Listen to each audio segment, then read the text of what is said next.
Hello friends, today we will make this portrait of a lady in charcoal. So in charcoal how I work is I take a willow charcoal, a long stick and start making the frame of the face first. In a very light hand I'm making the frame, and at this point in time the proportions may be a little off. So what I'm right now doing is I'm making some marking of where her eyes would come, where will be her chin, cheek, etc. Basically just giving some markings on where things should fall on her face. This I've given a line for her nose, which is the center or the angle, and now the eyebrows. So basically I'm mapping where things would fall, and at this stage I can make errors as well, which are easy to correct. So now I see that I have made an error with the nose or where it should fall, and we will be correcting it soon. I'm trying to see where things will be, where her nose angle is going, where the sides of her nose would be coming in.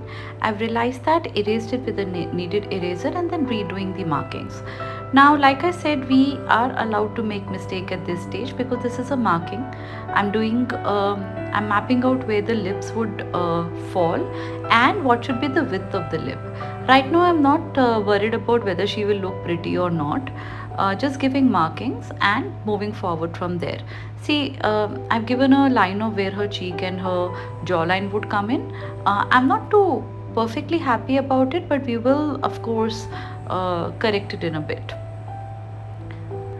The first marking are actually like if you were making a building and you will be making marks of where you will dig, where you will be placing things. It is something like that, like in an architecture. You make a frame of where things would fall, and then of course you do the detailing, the interiors, etc. Similar concept. I'm making the outer structure of where things would be, and then we will see the inner details. I'm not too happy with her jawline right now or her ending of the chin, but we will figure that out later. Because with willow charcoal what happens is it's easy to erase, either with hand or with the kneaded eraser, and because we have to do multiple layers, so the initial mistakes or the lines actually get hidden, and uh, they're just not visible after a point when we keep doing the markings and shading. Now, wherever I am comfortable, where I believe I have given the right marking and structure, I'm just darkening the lines a little so that I know that that's permanent and I don't need to make those changes. So her jawline I'm okay with. I'm not sure on the chin yet, but let's see when the rest of the things come in, how it will look like. Giving some angles on her hair, how it will fall. I'm breaking the charcoal and I'm giving some texture on her hair. I like doing hair like this. If you see my other work and portraits, this is how I always do the hair. So looks like the structure in a first go is kind of ready. And I'm not worried about whether she will look pretty or not. Right now I just have the outline and understanding of where things would be, where her eyes are, whether her eyebrows are placed correctly above her eyes, is the distance between two eyes are same or not. Now I'm very quickly giving some shades where the darkness is. Now that is because once I start giving shades, I will know better as to what the whether the size of the shape or whether my lines are in the right place or not, because now with the shading what will happen is the round or the curves of the face and the round aspect of the face will come in, which will give me further whether I have to make the changes or not. Like I was not too happy with the chin, so the bottom line I have erased. Next to the eyes I'm darkening the color a bit, because now that will give me a lot of idea of how the rest of the things will fall. Making things permanent, what I believe have been in the right place. For example, eyebrows, I think it's pretty much okay. The hair a bit fine. Nose, I find it a little difficult to work on always. And I do not worry about making it precise like a reference picture. I never do that because I know if I try to do that, I'll make a mess out of it. So what I do is I give some lines and I give some effect and I move on. And in the end, if it looks like a nose at the right place and in a decent shape, I only worry about that much and I move forward. Giving some more shades on her chin and cheek and jawline, so that now I know the structure of the face. This will really give me an idea of how the rest of the things will be looking. I'm doing it in a very light hand. Of course, there will be multiple layers coming in later. Correcting the chin as I go, because I was not too happy with it. I didn't know how it will come in, but now pretty much I know how to correct it. I've shortened it a little. I'm taking a old paintbrush of mine and spreading the charcoal a little. I'm blending it, and of course I can use the paintbrush to spread it and paint it with it as well, which is I'm taking the charcoal and spreading where I want it to be. So giving some finer shapes with the brush. This helps me in two things. One is that it blends the empty area where the paper was completely visible, and it gives some lighter charcoal there. And also it helps me paint the things or correct the things that I want. Now I have zoomed in the picture to show you as to how the eyes would be. See, I'm not worried about precision of the eye. If you see, I'm leaving some marks as to where the eyes would be, where the shadows are, etc. I am not worried about making each of her lashes, figuring out exactly how the eyeballs are coming in, etc. I'm right now giving the markings, and I'll give effect of the eyes in a bit. Don't worry or be scared of making mistakes, because charcoal, like I always say, is a very very forgiving medium. You can always correct things later. Now my way of working is I don't completely finish a thing and then move to the next one. I keep doing things in totality. So I've left some marks in the eye, and it is not to give the shape of the eye. It's basically to tell as to where the eye would be, where the left and right, the width of it would be, what is the distance between both the eyes, etc. And now that I'm okay, I'm giving some shades around it, which are the darker values. Now in the end, everything will come together like that.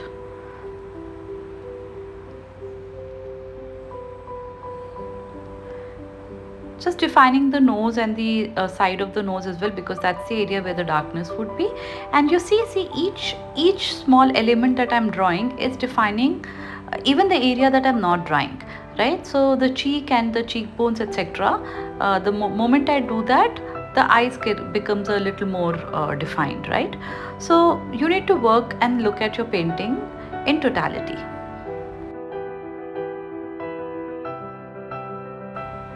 Again, using a old paintbrush or a makeup brush and spreading the charcoal a bit. This really helps me define things a little better and spread the charcoal as well. Now working on the lips, what I'm doing is I'll first give it a right shape that I want, and of course the width of the lips that I want. Now look carefully, I am actually defining the outline of it, and I will keep working on it till the time I'm completely happy, because if I mess this up, the entire beauty of the lips or the shape of the lips can go for a toss. So this is one thing that I will do very carefully, because lips do make a very important piece in a artwork. So what I'm focusing on is the shape of the lip, and where it starts and ends, the upper lip and the lower lip, and what is the distance between both the lips, and how much of the teeth should be showing. Now you see, I've given an outline, and now I'm also doing the chin, so that I know whether the distance between the lips and the chin is fine and everything is coming together or not. We will do the shading in the lips in a bit, but right now all I need to see the way initially we defined the face and the outer structure and the frame of the face. Similarly, now I'm working on the frame of the lips. Now to shade inside the lips, I'm not using more charcoal. I use the brush and spread the charcoal around. I've taken a charcoal pencil to give the defined inner side or the darkness of the mouth. Now why I'm doing this is because charcoal pencil is pretty dark and it's kind of permanent, difficult to erase, and while I'm doing my stuff I don't want it to get erased because the inside of the mouth is very dark and it needs to be very defined, and hence I used a charcoal pencil. Now giving a few more lines on the lips, I'm moving on to the hair. I know I'm repeating myself, but like I said, I typically like to work on an entire painting altogether, and hence after the lips were pretty much okay with the definition, I went on to the hair.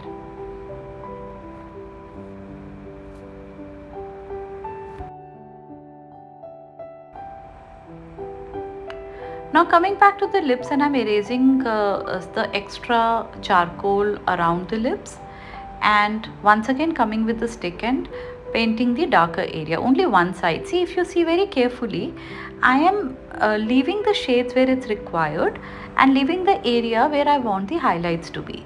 While we can always erase the charcoal to give the highlights, but I work it on in a totality in both the ways. With a paintbrush, very softly I have spread some charcoal so that it does not get erased completely, but also the white and the charcoal area merges and becomes one, and it does not look like these are different elements. With the charcoal pencil, I am now defining and making some pieces of the eyebrow also permanent. I will keep switching between charcoal pencil and a charcoal stick because wherever I want dark, immediate dark and permanent kind of a thing, I'm using a charcoal pencil. Wherever I believe I want lighter effect of charcoal, that transparency, I'm using a stick. With practice, you will know when to use what. Now, because in the eyes, there has to be a defined element, the lines under the eye, the eyelid, where the eyeballs will come in, etc. And hence I am right now using a charcoal pencil because it needs to be very defined and pointed. Now, while we can do that with a charcoal stick as well, we can make the tip of the charcoal stick sharper, but this is convenient and it becomes leaves some darker marks, so I take this route of a charcoal pencil. If you see, I'm swapping between a charcoal pencil and a charcoal stick. So wherever I want some very defined, very fine marks and some darker marks, I'm coming up with a pencil, and wherever I want some surrounding areas to be painted, I'm using a stick.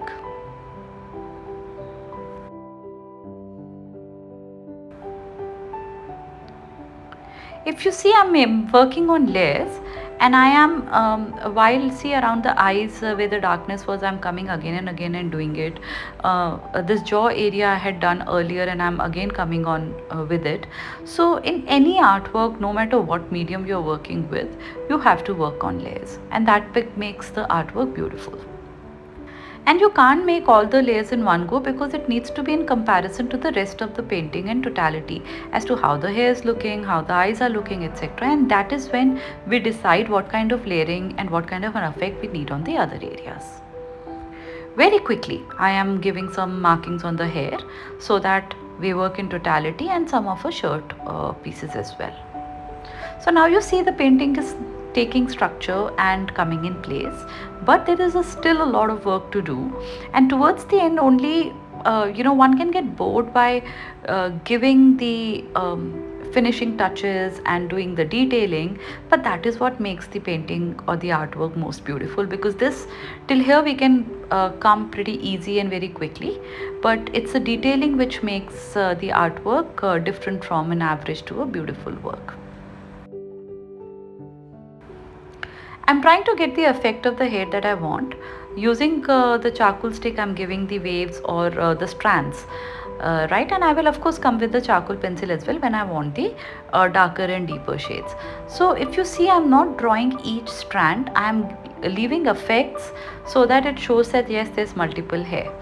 Now wherever the darkness I want, wherever the fall or the flow of the hair is, I'm giving those kind of lines and then moving forward, and the rest of course I'll show you how I will fill in the rest.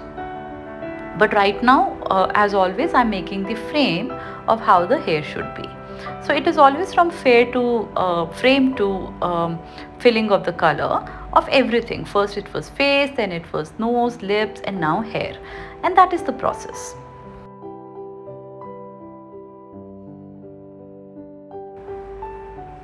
Keep observing what I'm doing. I'm not making all each strand. I'm giving lines and some shading, which is giving an effect of multiple hair and plenty of it there, right? So right now I'm giving the shape of the braid, and we will give those highlights as well by erasing it later and also by darkening it. So we'll come to that in a bit. Right now I'm using a brush just to give again the lines and the direction of where the hair would be going. And by using a brush, two things are happening. A, it's giving a direction. Second, it's also lifting some of the charcoal, giving the highlights. Coming back to the eyes, I want to now start giving the fine lines or the finishing touches to everything. So I'm bringing the charcoal pencil once again to give yet another layer on the lips. So lips are looking pretty much fine, but now when we make darker things darker and lighter things a lot lighter, then the contrast comes in and things start looking beautiful. In the eyes, her eyes are actually little closed and half open kind of a thing. So we've got to make sure that the too much of a white of the eye is not visible, and there is only an effect to show where the eyeballs are and where she is looking. And most of her eyes will be covered with the eyelashes. Now you don't have to make each eyelash. Again, the markings of it will help us give an effect of yes, that the eyelashes are there and the eyes are half open.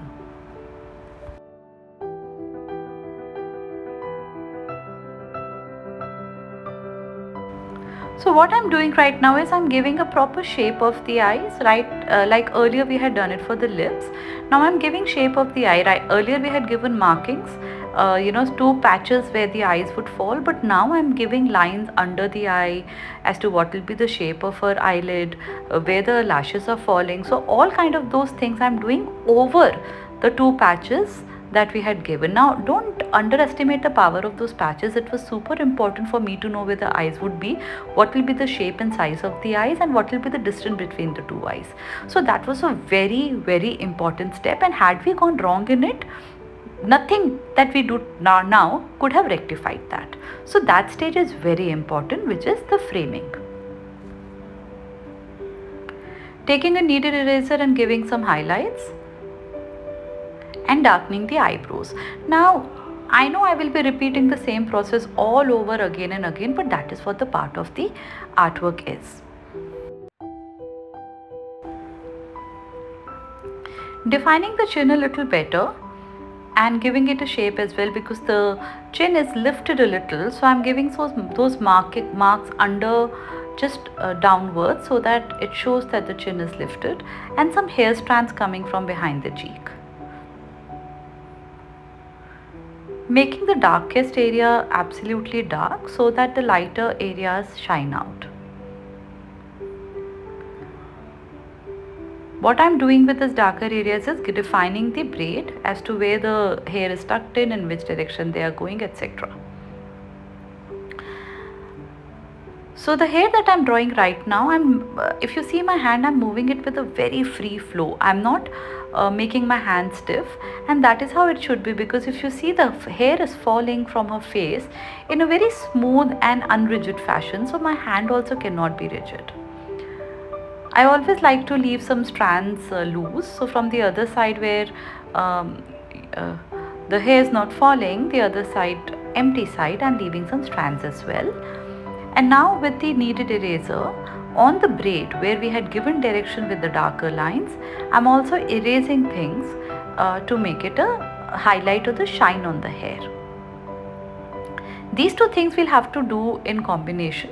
I will be switching between the kneaded eraser and the charcoal or a charcoal pencil to keep giving highlights and the darker area as well. So as we alternate it, things will start taking shape, and hair will start looking prettier.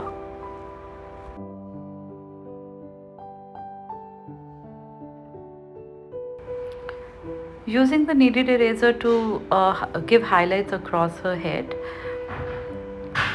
Wherever I want the shine on the hair, I'm giving that with the kneaded eraser by erasing the charcoal. I'm using a blending stem just to extend some of the charcoal out to show very light strands flying across.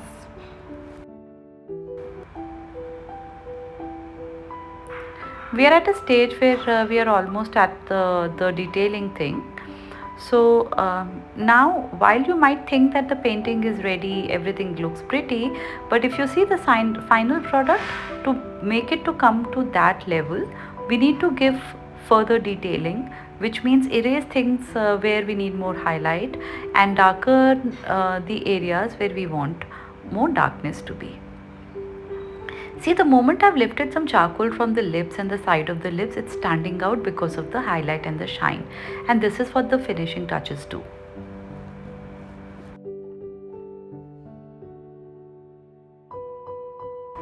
Similarly, defining eyes a little better and the eyeballs inside, while it's not visible from far off, but trust me, that hard work does pay off because it comes through.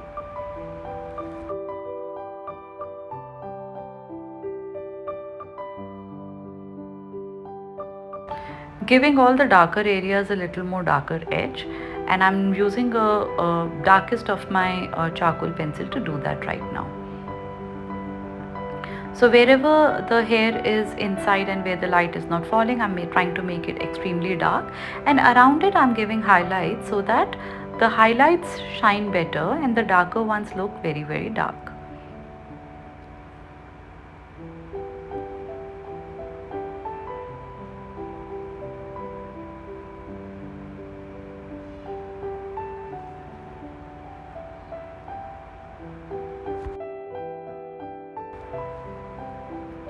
The details do take time. One can lose patience at this stage, but I promise you, if you just keep some patience, it will make the difference between a good to a pretty good artwork that you deliver. Lifting some charcoal from within the eye. So like I said, the white of inside the eye should not be too visible. So I lifted it a little, but not too much. I didn't like the bland background, so giving some markings here and there. I do not know how it will go, but like I said, we can always correct it. I think I'm done. I'm signing off, and this is my final product. Hope you liked the tutorial. Please do visit my channel again for weekly tutorials. Thank you so much.